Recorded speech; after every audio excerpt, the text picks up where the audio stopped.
Hi everybody and welcome to this playthrough video for the full major from Rookie Division. So that is from first tee on this brand new lovely Yongsan Gardens course. If you are new to the channel, a very warm welcome. Thank you for popping over. Please give me a thumb up on the video and make sure you subscribed as well. Loads of content on the channel homepage, regardless of what you're playing in the game or what your skill level or division is. So check that out. If you hit the bell button as well, you get notifications of when we upload new content. As with all of the rookie content on the channel, it is with true rookie clubs. So hopefully that will be appealing to a lot of rookie players. But bear in mind, if you've got better clubs or slightly different ones, you can adapt the shots in the video. There will be some suggestions on the routes I recommend you to take on this lovely new course to give you the best chances of getting some eagles, albatrosses and holes in one to help you do well in this tournament. But bear in mind, there's other routes available, so you'll have to tailor these suggestions according to your club level and the balls that you want to use. Finally, please share this video amongst your friends and clanmates in the game. Hope you find the content useful. Get your pen and paper at the ready to write down some tips for this lovely course on the full major. Let's begin with hole number 1. On the first hole in Rookie Division, we're either going to use the Goliath or the Viper, whichever is your best wood club, depending on the wind angle. If there's any tailwind, like there is in the video here, then we're going to use a power 1 ball and the Goliath. Otherwise, you'll be in between clubs. We want to add between 2.5 and 3 bars of topspin, depending on the wind strength and wind angle. I line up first with the topspin, aiming at the pin, and then I use side spin to the left to counteract the wind, because that's going to push me to the right hand side. Setting up at max distance with the Goliath and a power 1 ball. Then the adjustment is maximum distance 10% elevation. So with my club level, that is just under 2 rings. If there's any element of headwind, then I would use the Viper or your best wood club. If you're lucky enough to have the Sniper in a low level, you can use that as well, and play from the minimum distance line, in which case you would adjust minimum distance numbers 10% elevation. So it's either going to be the Goliath or a wood club, depending on the wind angle, but a good chance if you line up correctly and use the correct spins for a hole in one. On hole number 2, I'm going to suggest we play on the right hand side. Even though the left looks tempting, you need a lot of distance and topspin to have a clear shot to the pin, because there is a very unhelpful tree in the way. So on the right hand side, I'm going to use the extra mile, 4.5 topspin, 2 bars side spin to the left. I would recommend you go with a power 2 or a power 3 ball for the second shot more than anything. Setting up with room around the bullseye there on the fairway, just to account for any slight inaccuracies. And we're going to aim down the middle of the next piece of fairway and adjust max plus 10. If we have headwind, the reason I suggest a power 2 or a power 3 will be you can adjust into the headwind and not need any overpower.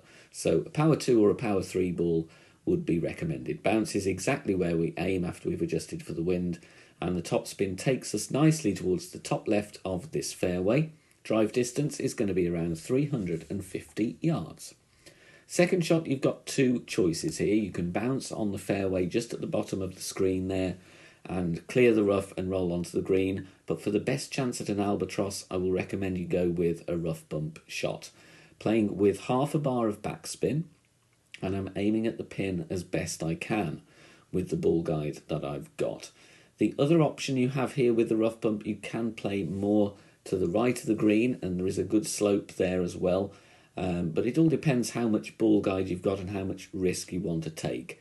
Here I adjust medium distance of club, 0 elevation. This shot doesn't really play downhill that much at all, because you've got no second bounce. We land directly in the rough, the backspin grabs, and there is a nice slope on the green, so you don't want to have too much speed here. We're dropping it for the albatross, but like I say, if the rough bump isn't for you and you don't fancy that, use that little bit of fairway with some backspin. Make sure your second bounce is beyond the rough, and roll the ball nicely down to the green for an eagle putt. Choice of left or right side on hole 3, which is the first par 4. I favour the quarterback here because it's an accurate driver. You don't need a lot of distance. Playing with a power 1 ball, setting up at max distance, 1 bar of backspin, 2 bars side spin to the left. You can also play on the left side here. I'm showing an example from the right. there's slightly more fairway to aim at here. In tailwind, you will need more backspin because the fairway, otherwise the ball may well roll into the water. So if you've got tailwind, I'd put an extra bar of backspin on. We adjust max plus 10, and with the quarterback, that's almost 1 ring per mile per hour.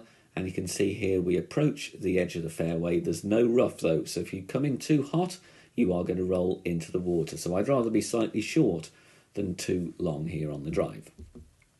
Second shot, we're going to play with our short iron, in my case the Thorn, and I'm going with half a bar of backspin because we've got tailwind here, so we want to just check the ball up a little bit. I've found the min line. You can also push your club up to find the maximum distance of your club and then estimate where you need to bounce in terms of where that is. Here it's just between minimum and medium distance, so I'm going to play 0 elevation depending on where I want to land. So in between min and mid in my case. Aim at the pin as best you can. 0 elevation, as you can see the shot is really quite flat here, so we don't need to account much for the wind, and we're dropping it very nicely for an eagle. Depending on the wind direction, if you've got wind going the other way from left to right from the tee, you might want to play left side, so you just have to judge depending what wind angle you've got and what suits your play style. But I like the quarterback and I like the Thorn for hole 3. On hole 4, I'm going to suggest we play a rough bump shot because it gives you the best chance at a hole-in-one, takes a lot of the wind effect out of the equation. I'm going to talk you through it right now. Firstly, we need a ball with 3 bars of side spin. So I'm going with a katana. I'm going to add 2 top spin and 3 bars side spin to the left, and we're going to aim the first bounce directly in the rough with the ball guide just to the right of the hole because the wind is going to push us slightly to the left. So I'm just compensating a little bit with where I'm putting the ball guide. I'm at medium distance of the club, so I'm going to go mid plus 20. Mid plus 20 for this wind angle. Make our adjustment. There is room to hit a great left and a great right. You're not going to miss the rough, even with a low accuracy club. There is room there for a slight error. And we contact the rough very nicely and we drop it for a hole-in-one. So if you are feeling like the rough bump is the shot for you, it offers the best chance in my opinion for a hole-in-one. But as always, if you don't fancy that, just bounce down on the fairway as you normally would and get close to the pin for a birdie putt. On the 5th hole, it's going to be important to try and get close to the green. This is a short par 4 and there's some nice fairway islands to get you over there. You can play on the right-hand side, but you're going to have the trees in the way, so we want to try and be aggressive. A driver with distance and topspin is needed. I'm going with a Titan for the power 3, because there is some headwind here, but we're still going to get on close to the green. 4.5 topspin, 2 bars side spin to the right, aiming just above centre on this final island that's in the lake. And the adjustment is max plus 10. So for 4.5 wind, that would be 2.1 or 2.2 rings.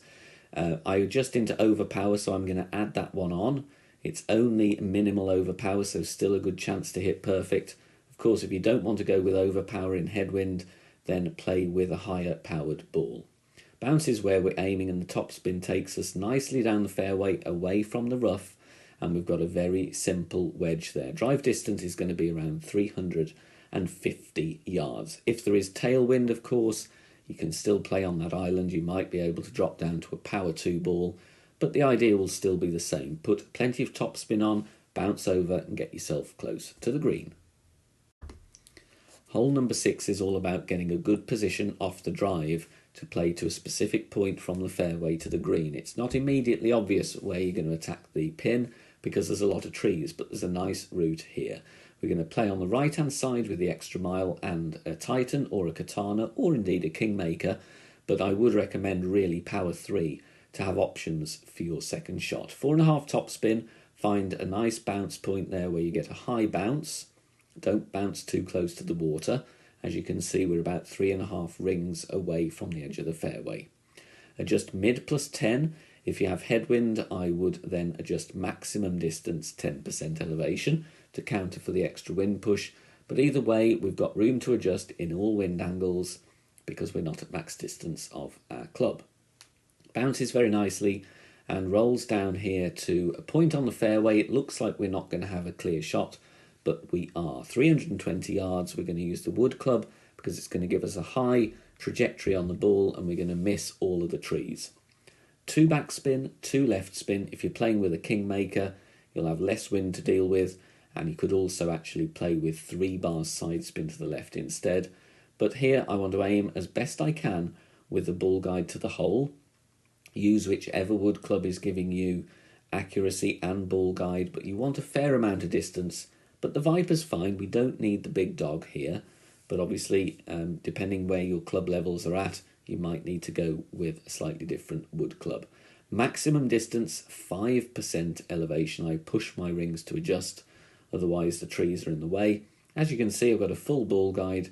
It's not clipping the trees at all, and very luckily here, get a very nice speed. Just needed to aim a little bit to the left. We were very, very close for the albatross, but either way, you've got a very short putt for the eagle on hole 6.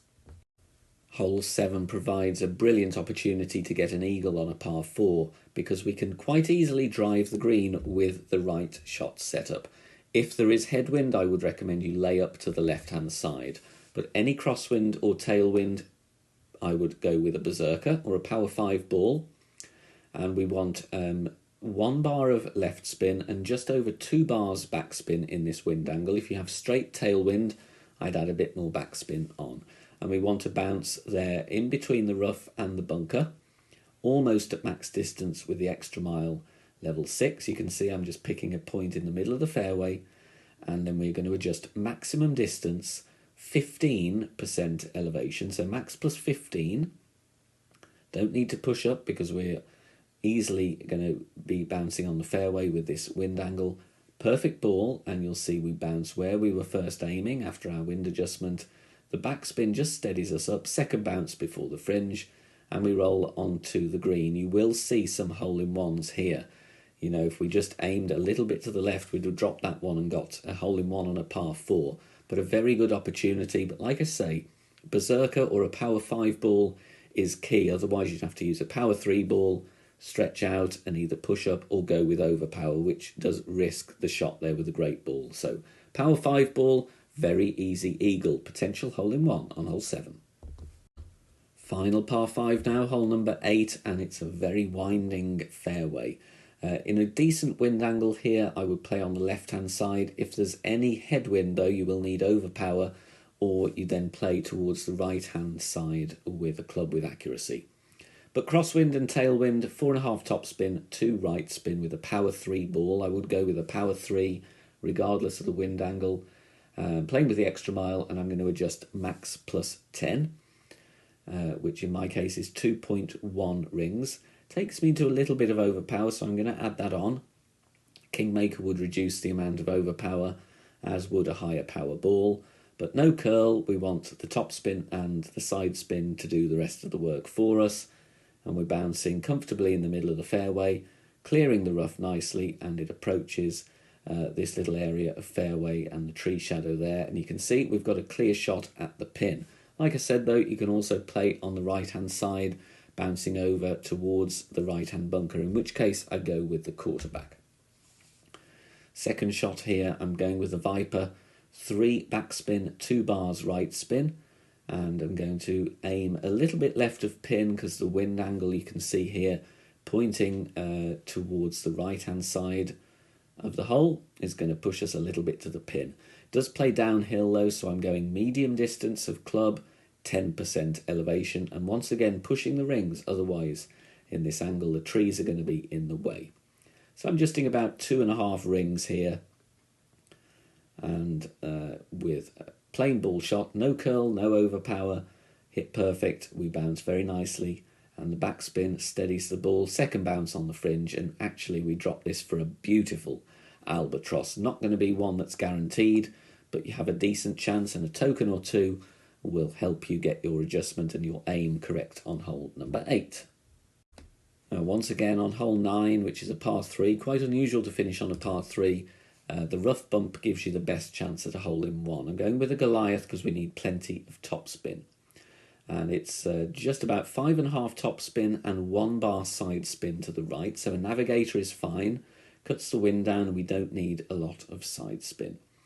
Aim with the first bounce in the rough. You'll see most of the yellow ring is inside the rough, just a little bit of it outside, and the ball guide pointing towards the hole.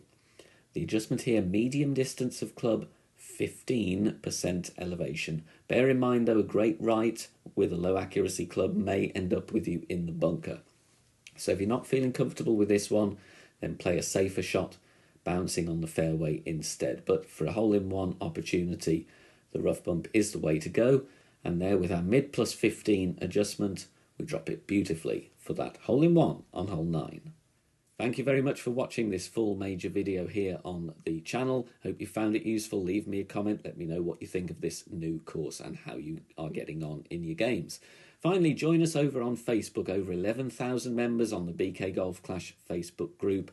There's loads of other content creators sharing their shots, tips and guides on there. Totally free to join and free to enjoy their content as well. There's also some brilliant discussion points. If you've got anything you need help with in the game, ask around in the group. Loads of members that will help you out regardless of your skill level. Thank you for watching and good luck. Bye for now.